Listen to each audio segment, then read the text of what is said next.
The imprecatory psalm of Asaph against God's enemies continues in verses 9 and 10 of Psalm 83. Verse 9 of 83 reads, "Deal with them as with Midian, as with Sisera and Jabin at the torrent of Kishon." At this juncture we will see Asaph's prayer is answered, and that God has dealt with them as he did with the Midianites, the descendants of the fourth son of Abraham by Keturah. The Midianites perished, and the psalmist trusted that Israel's current foes would meet with a comparable overthrow from the hand of the Lord.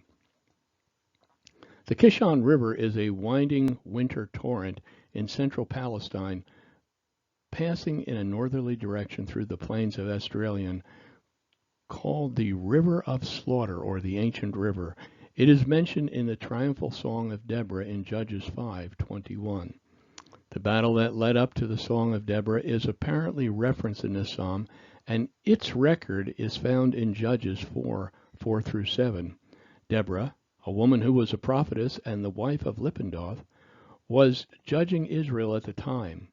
She summoned Barak, the son of Abinoam, from Kadesh in Naphtali, and said to him, "Hasn't the Lord, the God of Israel, commanded you?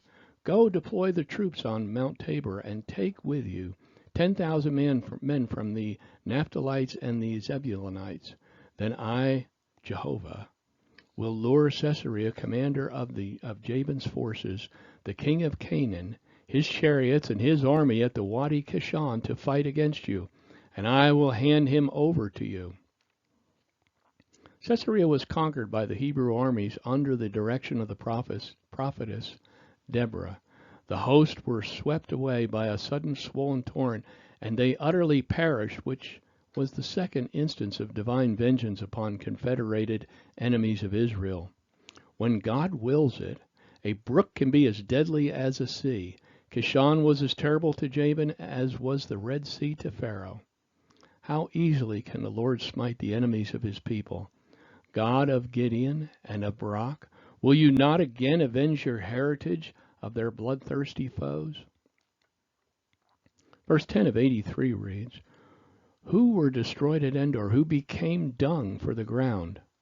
Who perished at Endor were those who would put Israel in the ground, were themselves allotted a place underground, because they counted God's people as if they were dung, but they themselves became little more than fertilizer."